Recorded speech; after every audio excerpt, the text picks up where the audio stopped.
أهلا بنات، رمضان مبارك. الوصفات اليوم جنيوحات في الفران مرافقين مع الخضرة، كيجيو لذاذين صدقوني. خليكم مع الطريقة. كناخدو كمية من جناوح ديال الدجاج اللي عندنا، كنحطهم يتفوروا. انا ضروري كنعتمد هاد الطريقة، كندير الحاجة تفور بشوية ديال الزعتر، وريقات ديال سيدنا موسى مع رشيشه ديال الملحه. العطريه غنخليها لكم اسفل الفيديو. هنا عندي شويه ديال الربيع الحامض، صوص صويا وزيت البلديه.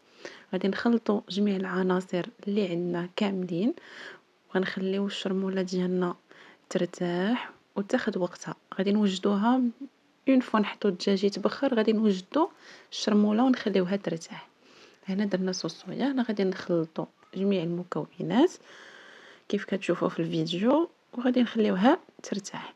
هنا الدجاج بعد ما تفور غير شي شويه، واحد ربع ساعه هكذاك، غادي ندخلو فيه هاد العطريه هذه مزيان، ونخليوه يرتاح واحد 10 دقائق حتى ربع ساعه. جرب العطريه باش يجينا لذيذ.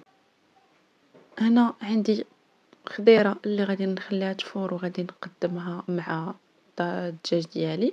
غادي تاخدوا مول ديال الفران دهنوه بشويه الزيت ورشيتو بشويه ديال الفينو، وستفت الجنيوحات كيف كتشوفوا هنايا، وغادي ندخلهم للفران. كنتمنى يعجبكم الفيديو وتجربوا هاد الطريقه، كيجيو رائعين صدقوني.